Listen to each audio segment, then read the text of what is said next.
Chicago has always been a breeding ground for secrets. They bounce off towering glass buildings, slip unnoticed through dim alleyways, and linger in the air like ghosts beneath the streets. It's a city where betrayal finds refuge in the shadows, and last Friday, I stumbled upon a secret that had the power to dismantle my entire world. It all began with a text. Not mine, hers. Can you come earlier? Can't wait to see you again. The words glowed ominously on the screen of my wife's phone. I hadn't been snooping. It was pure coincidence. Emma had left her phone unlocked on the kitchen counter while she rushed to the bedroom to grab her purse. We had been married for a decade, 10 years filled with laughter, arguments, and what I had believed was an unshakable trust. But in that instant, trust shattered like fragile glass hitting a tile floor. My pulse pounded in my ears as I scrolled through the conversation. The sender's name flashed on the screen. Jason Marks. The more I read, the less professional it sounded. Mentions of hotel suites, late-night meetups, and an unsettling level of intimacy no colleague should ever share. Then, the final blow, a confirmation of their next rendezvous at the Lexington Lounge that very night. Emma breezed back into the kitchen, completely unaware of the storm churning inside me. She kissed my cheek like she always did, grabbed her keys, and said, "I'm heading out for dinner with some colleagues. Don't wait up." "Sure," I replied, keeping my voice even. I didn't let on that I knew. Not yet. The door clicked shut behind her, and I collapsed into a chair, staring at the screen as if it might explode. Betrayal has a strange way of warping time, stretching seconds into endless moments. I thought about everything we had built together, the nights spent dreaming about our future, the promises we had made. And yet, here she was, preparing to meet another man in a dimly lit bar while I sat at home, oblivious. The urge to confront her then and there burned through me, but I forced myself to stay calm. That would be too easy, too predictable. A direct confrontation would hand her the chance to spin a web of excuses, to manipulate the truth, to cry her way out of it. No, I wanted something more. I wanted her to feel the same gut-wrenching betrayal she had inflicted on me. And that's when the idea took root. Step one was figuring out exactly who Jason was. A quick search on social media gave me everything I needed. Jason Calloway, a high-profile corporate attorney with a taste for flaunting his extravagant lifestyle. And there, in one of his polished photos, stood Emma, poised beside him at what looked like a company gala. My stomach twisted at the sight of them together. But something else caught my attention, a woman standing beside him, her arm hooked through his. She was petite, with sleek chestnut hair, sharp features, and the kind of elegant poise that screamed Gold Coast elite. Her name was Olivia Calloway, his wife. For a brief moment, I hesitated. Dragging an unsuspecting person into this mess felt cruel. But the more I thought about it, the more justified it seemed. Olivia deserved to know, just as much as I deserved justice for Emma's lies. The next morning, I found myself outside Jason Calloway's high-rise in River North. A sleek fortress of steel and glass. Exactly the kind of place where luxury unfolded behind closed doors. When Olivia stepped out, clad in a tailored trench coat and gripping a designer leather tote, I made my move. "Excuse me, Olivia Calloway?" I called out, keeping my tone composed. She paused, her heels clicking against the pavement as she turned toward me. "Yes? Do I know you?" "No," I admitted, "but we have something in common." Her brows knitted in confusion. "I'm sorry, I don't understand." "Your husband, Jason," I said, holding up my phone, the damning message still displayed. "And my wife, Emma." A sharp intake of breath. Her fingers tightened around the strap of her bag as she scanned the screen. For a moment, I thought she might faint, but then she steadied herself, her expression shifting from shock to something colder. "You're sure about this?" she whispered, her voice barely above a breath. "Positive." I met her gaze. "I'm not here to make a scene. I just thought you deserved to know." Silence. Then, as if a switch had flipped inside her, she straightened, a new resolve hardening her features. "Do you have a plan?" That's when I realized I had underestimated her. Olivia Calloway wasn't the type to crumble under pressure. She was the type to strike back. And suddenly, I knew exactly what needed to be done.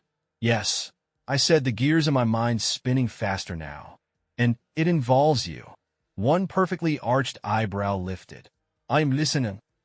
An hour later, we sat in a cafe, two strangers bound by shared heartbreak, conspiring over lattes and quiet murmurs. By the time we walked out, we had crafted a plan so flawless, so utterly devastating, that I almost felt sorry for Emma and Jason. Almost. That evening, Olivia and I stood outside the grand entrance of the Lexington Lounge, waiting for the storm to break. The towering glass doors reflected the Chicago skyline behind us, a dazzling reminder of just how deeply these betrayals had wormed their way into our lives. Olivia smoothed the front of her trench coat, her fingers trembling slightly as she adjusted her collar. I couldn't tell if it was nerves or pure rage driving her, but either way, we were in this together now. "You're sure about this?" she asked, her voice steady despite the gravity of the moment. I nodded. I've never been more sure of anything. Let's see how they like being blindsided. The plan seemed simple on the surface, but beneath it lay layers of calculated destruction.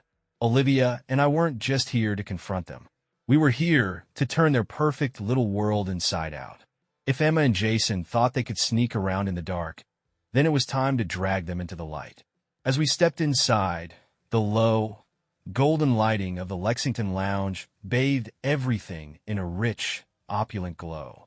The air carried the scent of expensive perfume, freshly poured martinis, and the low murmur of hushed conversations. Olivia moved through the space with effortless grace, like she belonged here because she did. I, on the other hand, tried to shake the feeling that I was an outsider in a place like this. Finding them was easy. Emma and Jason were nestled in a corner booth, leaning in close, wrapped up in each other. She was wearing a red dress I'd never seen before, one that hugged her figure in a way that twisted something deep in my stomach. Jason, with his slicked-back hair and tailored suit, had his hand resting casually on her thigh. They looked completely at ease, laughing softly over whatever secrets they had convinced themselves were safe. Olivia stopped in her tracks, her lips pressing into a tight, thin line. "Look at them," she murmured, her voice laced with disgust. Acting like the perfect couple. Her words yanked me from my trance. "Ready?" I asked. She lifted her chin, her eyes sharp and unwavering. "Let's do this." With measured steps, we closed in on their table. The moment Emma noticed me, her smile flickered, then disappeared entirely, her eyes going wide with shock. She opened her mouth to speak, but nothing came out. Jason, oblivious to her reaction, turned his head casually, until his gaze landed on Olivia. His expression crumbled in an instant. "Olivia," he stammered, his face losing all color. "Hello, Jason," Olivia said smoothly, sliding into the booth beside him. "Don't mind us. We thought we'd join you for a drink." I wasn't about to give Emma the chance to escape. Before she could even think about making a run for it, I slid into the seat beside her, closing the gap. I leaned in just enough to catch the floral notes of her perfume. "Surprised to see me, sweetheart?" I asked, my voice dripping with sarcasm.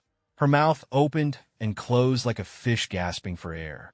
I thought you were home," she mumbled, her hands nervously tugging at the hem of her dress. I said, my tone cold and cutting. But then I got this funny feeling that I was missing out on something. And what do you know? I was right. Meanwhile, Jason was desperately trying to regain control of the situation. "Olivia, I can explain."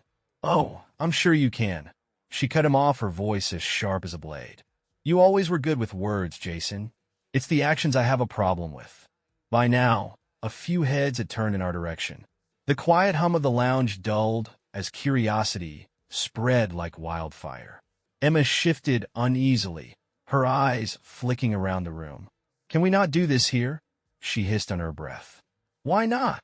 I countered, my voice rising just enough to draw more attention. "You didn't seem to have any problem being here with him." Olivia leaned back in her seat, crossing her arms. "It's funny, isn't it? The two of you sneaking around, thinking you're so clever." Her voice was smooth, laced with venom. "Did it ever occur to you that secrets like this have a way of surfacing? Jason's jaw tightened, his gaze sharpening. Olivia, if you want to talk about this, let's do it in private. Oh no, she said with a bitter smile. Privacy is a luxury you lost the second you decided to parade your affair around in public. She tilted her head, eyes locked on him. So go ahead, Jason. Tell us how this all started. Enlighten us. The tension at the table was suffocating. Emma looked like she wanted to disappear into the floor, while Jason fumbled for words that refused to come. The silence stretched, thick and unbearable, until Olivia shattered it with a slow, mocking clap. Well, isn't this a treat? She said, her voice dripping with sarcasm.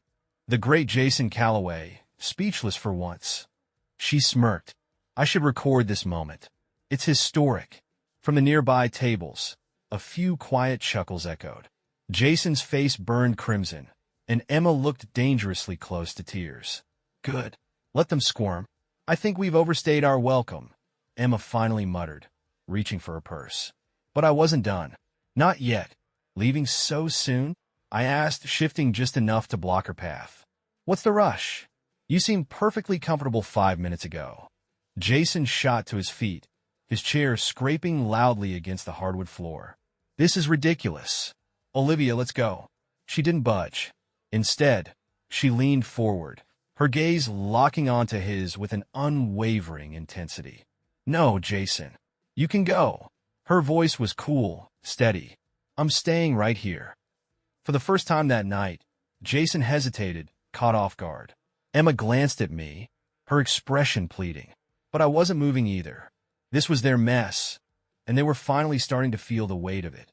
As they hurried out of the Lexington lounge, their movements stiff and frantic, whispers rippled through the crowd, following them like a trail of breadcrumbs. Conversations dimmed, heads turned, and for the first time, Emma and Jason weren't the ones in control of the room.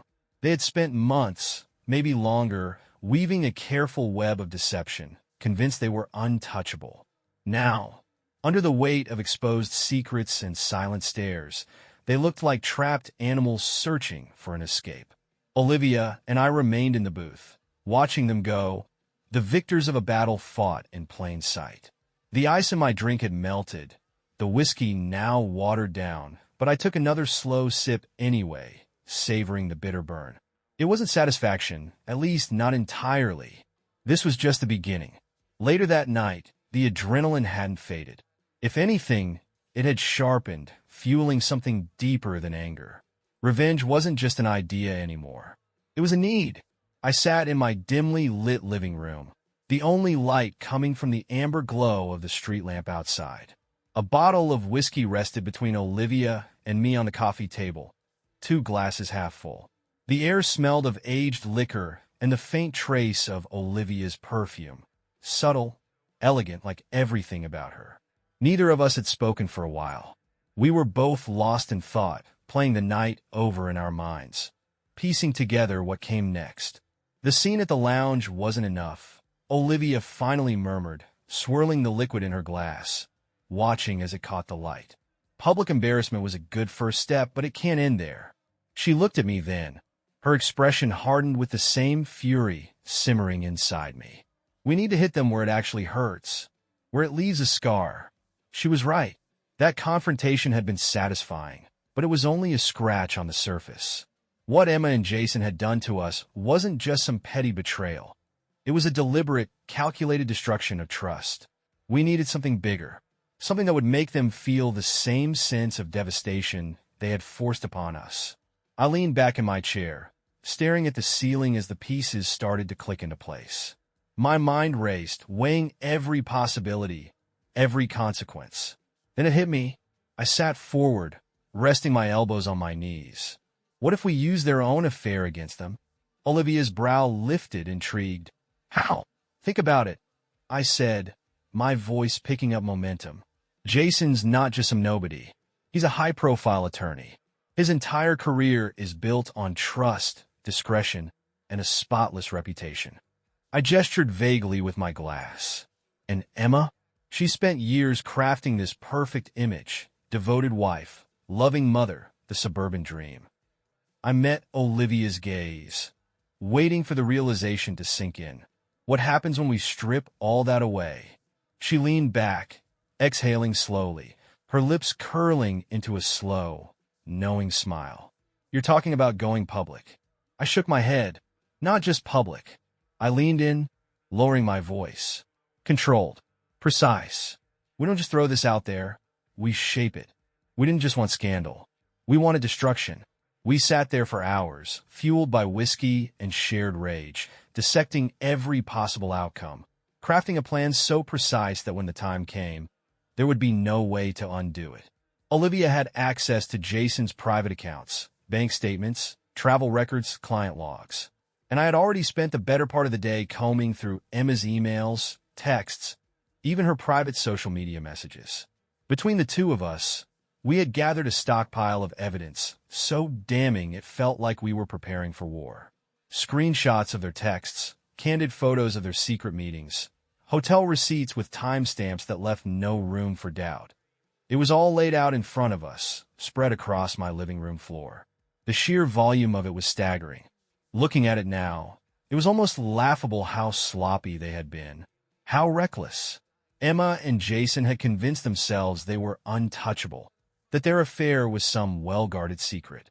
They had no idea how exposed they really were. Olivia tapped a pen against the edge of the coffee table, scanning the mess of printouts and scribbled notes like a strategist reviewing battle plans.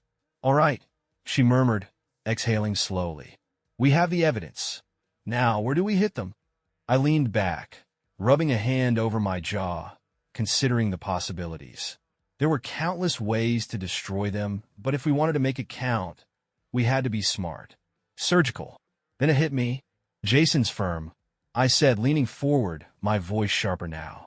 "He's built his career on being untouchable, on having a reputation people trust. Big cases, big clients." I met Olivia's gaze. "What do you think happens when this lands on his boss's desk?" A flicker of something dark crossed her face. Satisfaction. Maybe even anticipation. It could ruin him. Exactly. My tone was ice. And Emma? Her whole world is built on appearances. The PDA meetings, the social circles, the perfect wife, the perfect mother. I gestured vaguely at the sea of incriminating proof in front of us. What happens when all of that comes crashing down? For a long moment, Olivia didn't say anything. Then, slowly a smile, sharp, calculated, curved her lips. She lifted her glass, to burning it all to the ground. I clinked mine against hers, the crystal ringing out in the quiet room. And for the first time in days, something inside me shifted. This wasn't just about revenge anymore. It was about reclaiming control. I woke up before sunrise, my mind already racing. The weight of what we were about to do pressed heavy on my chest, but this time, it wasn't fear. It was anticipation. The whiskey from the night before still lingered in the air, mingling with the faint scent of Olivia's perfume. She had stayed over, too drained to drive home after we spent hours refining every detail of our plan. Now, she sat at my kitchen counter, legs crossed, sipping coffee while scrolling through her phone. She looked impossibly composed, her sharp features illuminated by the soft morning light filtering through the blinds. "I sent the email," she said, not even looking up. My pulse quickened. "To who?" "Jason's boss." Her voice was even, unreadable. I attached everything, the texts, the photos, even the receipts. "It's done." I exhaled slowly, feeling the weight of our actions settle over me. This was real now. There was no undoing it. "And Emma?" I asked, my voice quieter now. Olivia finally put her phone down and met my gaze. "I figured I'd leave that part to you." She tilted her head slightly, studying me. "You know her world better than I do." She wasn't wrong. Emma's life was meticulously crafted, held together by the fragile illusion that she was someone to admire. The charming wife, the doting mother, the woman every other wife in the neighborhood secretly envied. Destroying that image would take precision, and I was more than ready. I pulled my laptop onto the table, fingers hovering over the keyboard. The email I was about to send would change everything.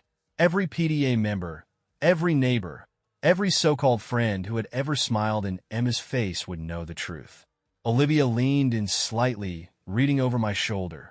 Subject line? I smirked. How about a betrayal close to home? She let out a low chuckle, shaking her head. Savage. It didn't take long to compile everything. The evidence spoke for itself, leaving no room for denial. Every text, every exchange, every lie, it was all there, painting a picture so vivid that even Emma wouldn't be able to talk her way out of it. I hit send, and just like that, there was no turning back. By noon, the fallout had begun. Olivia's phone vibrated against the coffee table, breaking the silence. She glanced at the screen, her lips curling into a smirk as she read the message. It's from someone at Jason's firm, she said, holding up her phone for me to see. He's been called into the office. I leaned forward, intrigued, and, apparently, the partners aren't happy. A slow wave of satisfaction settled over me, cold and unshakable. Jason had spent years building a name for himself, cultivating power and prestige like it was his birthright. And now, in the span of a few hours, it was all crumbling beneath him. That's just the beginning, I muttered, watching as Olivia took another sip of her coffee, her expression unreadable but her eyes gleaming with something dark. Meanwhile, Emma was unraveling. I knew because she had started calling me, over and over. Her name flashed across my screen every few minutes, but I never answered. I let each call ring out, let each voicemail pile up unheard. Let her stew in it. Let her feel every ounce of panic creeping in her chest, the way my own heart had shattered when I first saw those texts. By the time the sun began to dip below the horizon, Olivia and I were back in my living room, watching the chaos unfold like spectators at a slow-motion car crash. It was messy, it was brutal, and it was exactly what they deserved. But the night wasn't over. Not yet. There was one more step, one final play that would bring everything full circle. The crisp night air bit at my skin as Olivia and I walked through the streets of Chicago, the city buzzing with life around us. The glow of high-rise windows stretched into the sky, streetlights cast long, golden shadows, and the faint sound of a saxophone drifted from a street performer on the corner. It should have been a peaceful evening, but inside, my mind was a storm. Tonight was about closure, the final nail in the coffin. Olivia had spent the day tying up loose ends on her side. From the messages she received, it was clear Jason was being chewed up and spat out by his firm. She had an inside source feeding her information, and according to them, the partners weren't just furious, they were livid. Jason's name had become toxic overnight. His colleagues, once eager to associate with him, were now scrambling to distance themselves. A man like him thrived on power, and now that power was slipping through his fingers like sand. It was only a matter of time before they forced him out. And Emma? She was falling apart in real time. My phone was drowning in missed calls and frantic messages. Every voicemail sounded more desperate than the last. Hank, please. I need to talk to you. I don't know what's happening, but everyone's turning on me. The neighbors, the PDA, they've all seen something. I don't know what you've done, but please call me. Delete. One after another. I erased them without hesitation. The sound of her voice, thick with panic, did nothing but fuel my anger. Olivia cast a sideways glance at me as we turned onto a quieter street, her heels clicking against the pavement. You're sure she'll show up? I didn't hesitate. Oh, she'll come. Emma wasn't the type to sit back and let things fall apart. When people like her felt their control slipping, they didn't retreat. They clawed to get it back, which is exactly what I was counting on. We had arranged a meeting, a neutral ground where the four of us could sit down and have a conversation. At least, that's what Emma and Jason thought. The restaurant was an upscale spot on the Gold Coast, a place Emma adored. White tablecloths, dim candlelight, an air of exclusivity that made her feel important. She had always loved being seen in places like this, loved the envious stares from other women, the way she could pretend her life was perfect over a $200 bottle of wine. I made the reservation under my name, knowing that curiosity and desperation would drive her straight to us. And I was right. By the time we arrived, Emma and Jason were already seated at a corner table. They didn't look like a glamorous, confident couple anymore. They looked like two people clinging to the wreckage of a sinking ship. Emma's eyes darted up the moment I approached. For a brief second, I saw something flicker across her face. Hope, maybe? That somehow I was there to save her from whatever nightmare she'd found herself in? But then her expression hardened, shifting into something colder. Defensive. Hank, what's going on? She demanded. What is all of this? Her voice was sharp, but I caught the tremor beneath it. Jason sat stiffly beside her, his posture tense, trying to maintain an air of indifference. But his jaw was clenched, and his fingers curled tightly around his water glass. Olivia, he said, nodding at her. His voice was strained. I didn't think you'd stoop to something like this. Olivia let out a sharp, bitter laugh as she slid into her seat. Stooping, she repeated, shaking her head. That's rich, coming from a man who stooped so low he could touch the earth's core. I sat down across from Emma, leaning back in my chair as I watched her squirm. She was gripping her napkin so tightly her knuckles had gone white. Relax, I said coolly. We're just here to clear the air. This isn't a courtroom, Jason snapped, his voice low and sharp. If you've got something to say, say it. Olivia didn't hesitate. She reached in her bag, pulled out a thick folder, and dropped it onto the table with a loud thud. The sound seemed to echo, making both Emma and Jason flinch. Gladly, she said, her smile razor-sharp as she flipped it open. Let's start with the emails, shall we? I watched as Emma's face turned an alarming shade of red, her throat working as she swallowed hard. Olivia began reading aloud, her voice clear and deliberate, each word slicing through the carefully constructed illusion they had built. Explicit messages, plans for secret rendezvous, late-night confessions that should have never existed outside of marriage. The restaurant's hushed, refined atmosphere made their discomfort even more pronounced.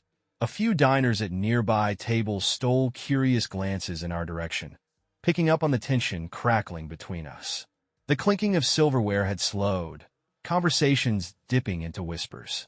Emma darted her gaze around, panic evident in her posture. You need to stop, she hissed, her voice low and frantic. People are staring. Let them, I said, my tone like ice. They deserve to see who you really are. Jason, his face a mask of barely contained rage, slammed his hand down on the table. The plates rattled, and a few more heads turned. This is harassment, he growled. You think you could just humiliate us and walk away? Olivia's smile was slow, almost predatory. She leaned forward, resting her elbows on the table as she met his glare without flinching. Oh, we're not walking away, she said, tilting her head slightly. We're just getting started. A waiter appeared at our table, hesitant but composed, his hands clasped in front of him. Is everything all right here? I gave him a polite smile, my tone smooth. Perfectly fine. Just a family discussion. His eyes flicked between us, clearly unconvinced, but he nodded and retreated, leaving us to our war. Emma's hands trembled in her lap, her once flawless mask crumbling before my eyes. Her whole life had been about maintaining control, about curating the perfect image. Now, it was slipping through her fingers. She turned to me, her expression desperate. Hank, she pleaded, her voice cracking. You don't understand. It wasn't supposed to be like this. I leaned in slightly, locking eyes with her. Then explain it to me, I said, my voice deceptively calm. Explain how sneaking around behind my back was part of some grand plan. Her mouth opened, but no words came out. For the first time, she was truly at a loss. Olivia seized the moment, shifting her focus to Jason, her expression unreadable but dangerous. You know what I find interesting? She mused, tapping a manicured nail against the folder. How quickly your little empire is crumbling. Jason's jaw tightened. What the hell is that supposed to mean? I mean, Olivia continued, her voice lilting with mock curiosity. Do you really think your clients will stick around when they see the photos? His entire body stiffened. His eyes darkened with something between fury and fear. You wouldn't dare, he said through gritted teeth. Olivia raised an eyebrow, feigning innocence. Wouldn't I? The table fell silent, the weight of her words pressing down like a thick, suffocating fog. Emma turned back to me, her eyes glassy with unshed tears. Hank, please, she whispered, reaching for my hand across the table. We can fix this. I stared at her fingers, the same ones that had once traced promises onto my skin, the same hands that had held mine at the altar, the same hands that had so easily reached for someone else. I exhaled slowly and shook my head. No, Emma. My voice was steady, final. You broke it. Now you get to live with the pieces. The walk away. As we stepped out of the restaurant, the cool night air wrapped around us, crisp and biting. The hum of the city was steady, car horns blaring in the distance, the occasional burst of laughter from passers-by. Neither of us spoke for a long moment. There was no need. The silence between Olivia and me wasn't awkward or strained. It was heavy with something else entirely. A shared triumph. A finality. She glanced over at me, her lips quirking into a small, knowing smirk. Do you think they got the message? I exhaled, shoving my hands into my pockets.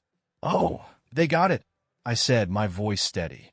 But it's not over yet, because what they didn't know was that the final blow was already in motion.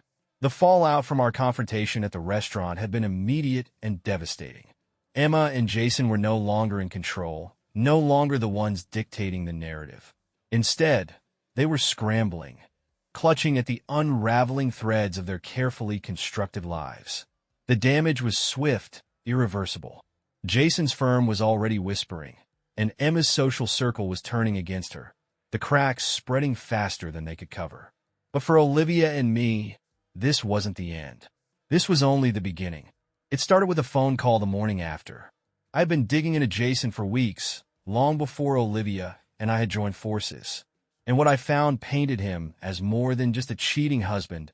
It painted him as a fraud. A few quiet conversations with the right people revealed a history of shady dealings that extended far beyond his affair with Emma. Misappropriated client funds, under-the-table agreements, case outcomes that seemed suspiciously rigged in his favor. He wasn't just a man who betrayed his wife. He was a man who had spent years betraying the very system that made him powerful. And I wasn't the only one who wanted to see him fall. A former paralegal from his firm, now working independently, had seen too much during her time under Jason's leadership.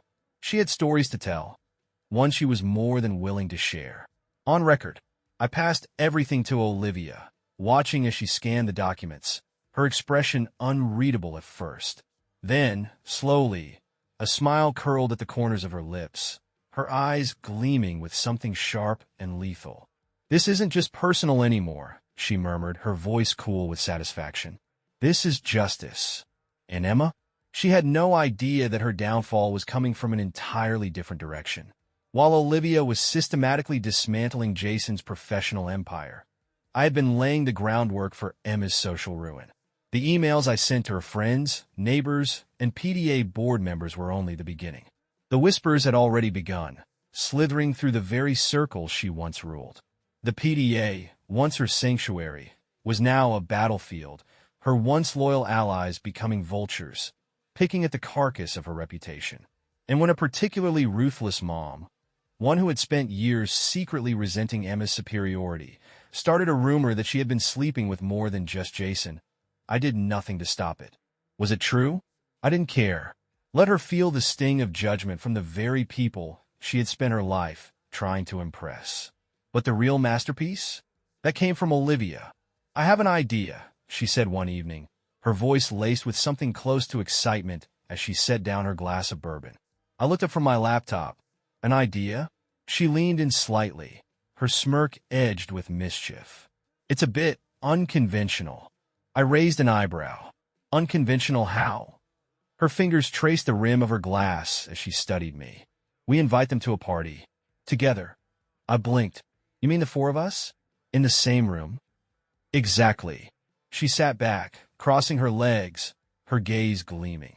But not just any party. I'm talking about a gala. I exhaled slowly, my mind turning over the idea.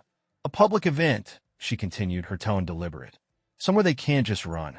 Somewhere they'll have to smile and pretend like everything is fine, even while their world collapses around them. The idea was reckless. It was insane, but it was also brilliant. I let the thought settle, then nodded, the corners of my mouth curling into something resembling a smile. All right, I said. Let's do it. The gala Olivia had in mind wasn't just any gathering. It was a charity event in the heart of downtown Chicago, held at an exclusive venue where the city's elite gathered to see and be seen. Black tie, high society. The kind of event that Jason and Emma wouldn't dare miss, even if they suspected we were up to something. With Olivia's connections and my ability to persuade, we made sure they would be there. The moment we walked into the grand ballroom, we turned heads.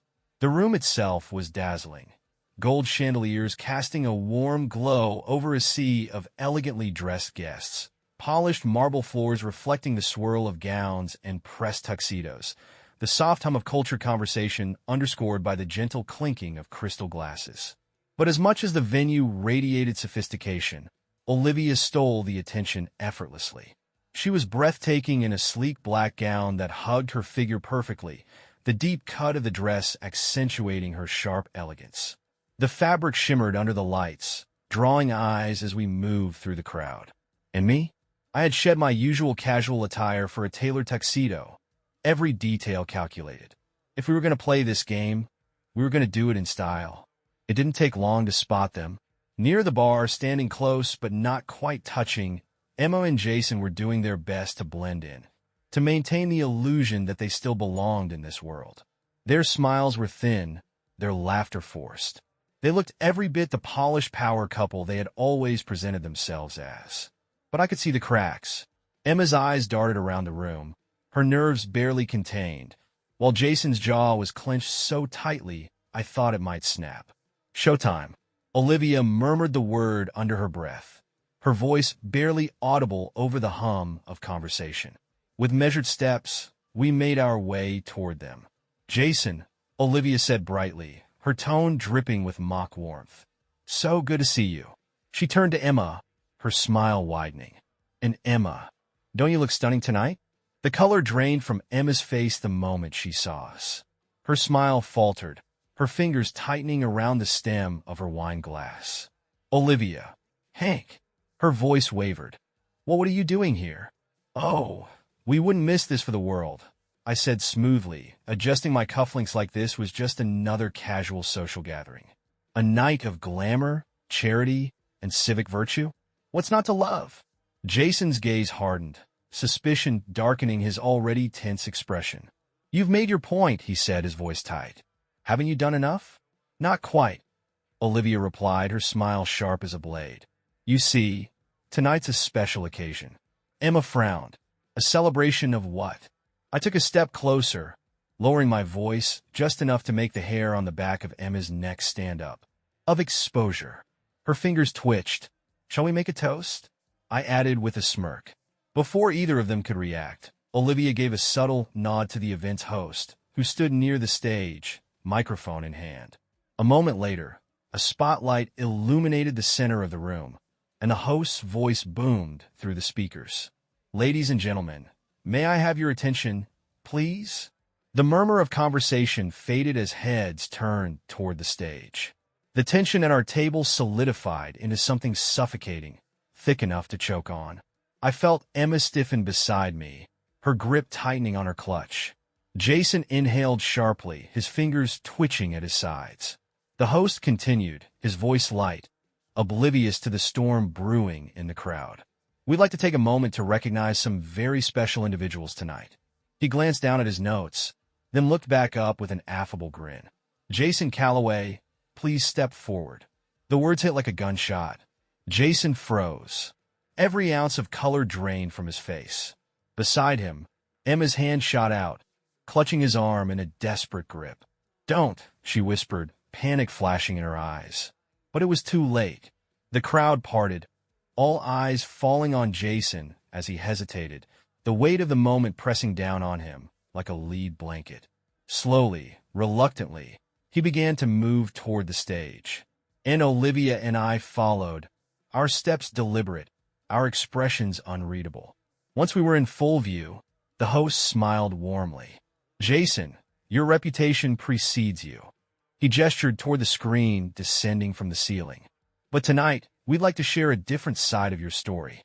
The room held its breath. Then, the first image flickered onto the massive screen. Gasps rippled through the crowd. The second photo appeared.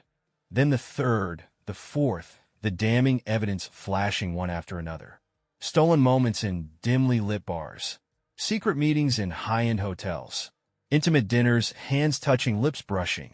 Jason and Emma, frozen in time, in betrayal. The whispers turned into a dull roar. Emma's face turned beet red, her eyes wide with horror. Tears pooled at her lashes, threatening to spill. Jason, normally so composed, looked as if his entire world had been yanked out from under him. Olivia leaned in close, her voice barely above a whisper, but sharp enough to cut through the chaos. This is what happens when you think you're untouchable. The evidence continued rolling, one damning picture after another. The room had become a courtroom, and Jason and Emma had just been convicted by public opinion.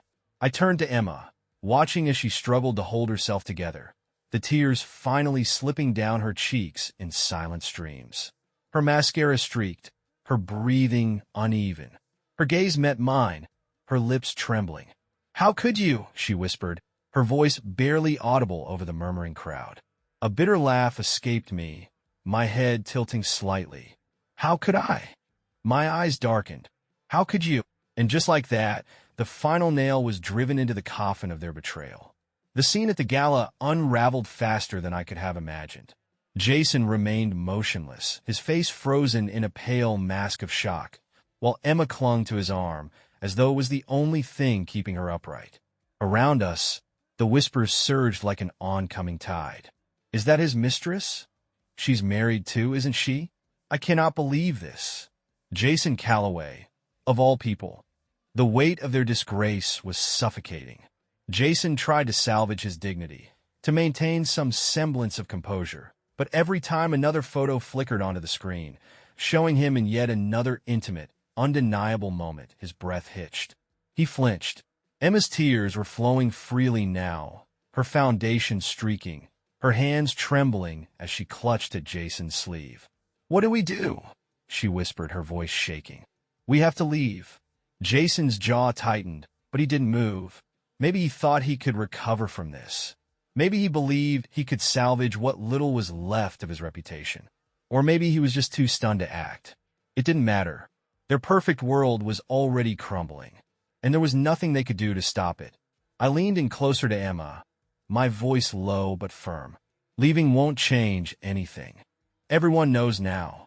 Her breath hitched as her wide, panicked eyes locked onto mine. She looked desperate, fragile, like a trapped animal searching for an escape. "Hank, please," she whispered, her voice raw. "You don't have to do this. I made a mistake, okay? I was weak, but it didn't mean anything." She swallowed hard, reaching for my hand like she could somehow undo the damage with a touch. "I still love you." A bitter scoff left my lips before I could stop it. I pulled back, shaking my head. "Love?" My voice dripped with disdain. "You don't get to talk about love, Emma. Not after everything you've done." Her lips parted like she wanted to protest, but no words came out. Olivia stepped forward then, her attention shifting to Jason, her voice cold and precise as it cut through the lingering murmurs around us. "And you," she said, her gaze locked onto him like a blade poised to strike. "I hope you realize just how much you've destroyed." Jason didn't move, but I saw his jaw tighten. "Your career, your reputation, your marriage," Olivia continued, each word hitting like a hammer. "It's all gone, just like that." For a moment, I thought Jason might lash out, his hands curling into fists at his sides. But then something in him seemed to collapse. The fight drained out of him, his shoulders sagging under the crushing weight of his disgrace. "I never meant to hurt you," he murmured, his voice hollow, barely audible. A sharp, humorless laugh escaped Olivia. "You didn't mean to hurt me?" she repeated, tilting her head, her expression almost amused at the absurdity of his words. "You lied to me. You betrayed me. You made a mockery of our marriage." She exhaled sharply, shaking her head. "And now you're sorry?" Jason looked away, unable to meet her eyes. The host of the gala, sensing the growing tension, finally stepped back on stage in an attempt to regain control of the event. "Ladies and gentlemen," his voice rang out, awkward and strained. "Perhaps we should move on to the next segment of the evening." The room's energy shifted, the murmur of conversation picking up again, but the damage had already been done. The scandal had been planted, and the whispers weren't going anywhere. Jason and Emma didn't wait for the event to end. Without a word, they turned and slipped through the crowd, their heads low, their movements stiff with humiliation. They didn't dare look back. Olivia and I watched them go, and in the silence that followed, a quiet triumph settled between us. Back in my apartment, the adrenaline that had carried us through the night had started to fade, leaving behind something heavier. Exhaustion. Relief. Something else I couldn't quite name. Olivia and I sat in the living room, glasses of bourbon in hand, the weight of everything we'd done pressing down like a thick fog. The room was dimly lit, the ice in our drinks melting slowly, the quiet hum of the city beyond the windows the only sound between us. After a long silence, Olivia exhaled and swirled the amber liquid in her glass. "They deserved it," she said simply. I nodded, my fingers tightening around my drink. "Yeah," I murmured. "They did." But even as I said it, a strange emptiness crept in. Revenge had been satisfying, yes, but it hadn't erased the pain. It hadn't undone the betrayal. Emma's tear-streaked face flashed in my mind, the way she had looked at me, pleading, desperate. I hated that part of me still felt something for her. That, even after everything, she still had a hold on me. Olivia studied me from across the couch, her expression unreadable. Then, with quiet certainty, she spoke. "You're thinking about her." I let out a slow breath. I don't know why, I admitted. After everything, I should hate her. And I do. But it's complicated. She nodded, her eyes flickering with understanding. "It's hard to let go of someone you loved," she said softly, "even when they've destroyed you." We sat in silence for a long while, the weight of our shared pain heavy between us. Eventually, Olivia broke the quiet. "So," she said, her tone lighter now, as if trying to steer me towards something that resembled a future. "What's next for you?" I exhaled slowly, setting my glass down with finality. "Divorce," I said. "For starters. I already have a lawyer lined up." My voice was steady, final. "After that? I don't know. Focus on work, I guess. Try to rebuild." Olivia watched me carefully, as if gauging whether I actually believed the words I was saying. "And Emma?" she pressed. "She's not my problem anymore," I said. But the words felt hollow, as if I was trying to convince myself. "What about you?" I asked, shifting the conversation. Olivia hesitated, her gaze dropping to the rim of her glass. "Same. Divorce. Starting over." She let out a quiet exhale before adding, "Maybe even leaving Chicago. There's too much history here." I studied her for a moment. The poised, unshakable woman I had come to know now seemed tired. Like me, she had been caught in the crossfire of betrayal, left to pick up the pieces of a life she had once believed in. We were both broken in our own ways, but there was something strangely comforting about facing it together. "To starting over," I said, lifting my glass. A faint smile played on Olivia's lips as she clinked her glass against mine. To starting over. That night, as I lay in bed, the past few weeks replayed in my mind like a film stuck on repeat. The lies, the confrontation, the fallout. It had been a storm, violent, consuming, and now that it had passed, all that remained was the wreckage. I didn't know what the future held, but I knew one thing for certain. I wouldn't let Emma, or anyone else, tear me down again. The game was over, and for once, I was the one who had won. In the days following the gala, the dust began to settle, but the devastation left in its wake was undeniable. Emma and Jason's affair was no longer a dirty little secret. It was public knowledge, and the ripple effects were catastrophic. Jason's firm acted swiftly. A carefully worded public statement was released announcing his indefinite leave of absence. But behind closed doors, they were already cutting him loose, severing every tie to his now toxic name. Then came the whispers. Rumors of financial misconduct spread like wildfire, fueled by the evidence Olivia and I had provided. Before long, Jason Calloway wasn't just the man who had an affair. He was a liability. His name was blacklisted across Chicago's elite circles. The fall of Jason Calloway was swift, brutal, and deserved. Emma's world was no less shattered. The PDA mom she had once lorded over now turned their backs on her, whispering behind manicured hands. The same people who had once admired her were now treating her like a pariah. Her so-called friends went silent. Social invitations disappeared. Even the neighbors, the ones who had once waved politely in passing, suddenly had nothing to say. The life she had so carefully built had crumbled beneath her feet, leaving behind nothing but silence. And then, a week after the gala, she showed up at my door. The sight of Emma standing in the dimly lit hallway was almost surreal. I hadn't seen her since that night, and yet there she was, a shadow of the woman I once knew. Her eyes were red and swollen from crying, her makeup smudged like she hadn't slept in days. She looked fragile, unsteady. "Hank," her voice trembled. "Can we talk?" I didn't invite her in. Instead, I stepped into the hallway, leaning against the doorframe, arms crossed. "What do you want, Emma?" She flinched at the coldness in my tone, but she didn't back down. "I know I don't deserve your forgiveness, but she swallowed, her voice faltering. "I need to explain." A bitter laugh escaped me. "Explain what?" I asked. "That you lied to me?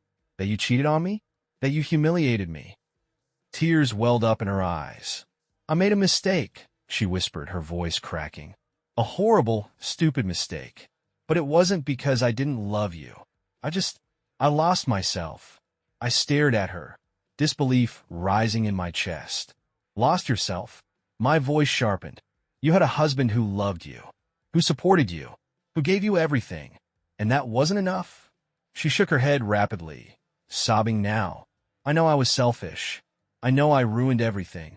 But I swear it didn't mean anything." My jaw clenched, anger bubbling beneath the surface. "It meant enough for you to throw away our marriage," I said. "It meant enough for you to lie to my face, over and over again." She reached out, her hand trembling, but I took a step back, out of her reach. "Please, Hank," she whispered. "I'll do anything to make it right. I'll go to therapy. I'll earn your trust back." Her voice cracked on the final words. "Just don't throw us away." For a moment, I hesitated, not because I believed her, but because a part of me, some broken, wounded part, wanted to believe that we could fix what was broken. That somehow, the woman standing in front of me could be the same person I once loved. But I knew better now. Emma wasn't the woman I thought she was, and I wasn't the man who could forgive her. "It's already gone, Emma," I said quietly. She froze, her breath catching in her throat. "You threw it away the moment you decided I wasn't enough, and I can't give you another chance to hurt me." Her sobs deepened, her whole body trembling under the weight of my words. But I stood firm. There was nothing left to say. "I've already filed for divorce," I added, my voice steady. "You'll hear from my lawyer soon." Emma's face crumpled, her composure completely unraveling. For a fleeting second, I felt a pang of guilt, a whisper of the man who once would have done anything to comfort her. But it wasn't enough to change my mind. Without another word, she turned and walked away, her shoulders slumped in defeat, her footsteps echoing down the hallway. She didn't look back. I closed the door and leaned against it, exhaling slowly. The chapter was finally closed. Olivia and I met for coffee at a small cafe downtown, a quiet place far removed from the chaos we had once shared. It was strange seeing her outside the battlefield of our shared revenge. She looked different, lighter, freer, as if the weight she had carried for so long had finally lifted. "So," she said, stirring her latte, a smirk playing on her lips, "how does it feel to be free?" I smiled faintly, taking a sip of my black coffee. "Better than I expected." She raised an eyebrow. "And Emma?" "Gone," I said simply. "She moved out last week. I think she's staying with her sister in Jersey." Olivia nodded, a flicker of something close to sympathy passing through her eyes. "But it was fleeting." "And you?" she asked. I shrugged. "I'm taking it one day at a time, trying to figure out what's next." She studied me for a long moment before offering a small, knowing smile. "You'll be fine, Hank. You're stronger than you think." I met her gaze and smirked. "So are you." She let out a quiet chuckle, shaking her head. "What about you?" I asked. "Any plans?" She sighed, glancing out the cafe window, watching as people bustled by, moving through their own worlds, oblivious to the storm she had just weathered. "I've been thinking about leaving the city," she admitted. "Maybe start fresh somewhere new. A clean slate." I nodded. "That sounds like a good idea." For a moment, we sat there in comfortable silence, two people who had walked through hell and come out the other side. Then, slowly, Olivia reached across the table, her fingers resting lightly on mine. "Thank you," she said softly, "for everything. I couldn't have done this without you." I looked at her, seeing past the armor, past the sharp edges and the battle scars. "Same here," I murmured. "We had made one hell of a team." She smiled, and for the first time in months, I felt something close to peace. As I walked home that evening, the city felt different. The chaos, the noise, the relentless pace. It didn't bother me anymore. It wasn't suffocating. It wasn't a reminder of what I had lost. It was just a city. I had survived the storm, and though I was scarred, I was also stronger. Revenge hadn't healed me, but it had given me something else. Clarity. I knew who I was now. I knew what I deserved. And as I stepped into my apartment, closing the door behind me, I realized I was finally ready to start over. This time on my terms,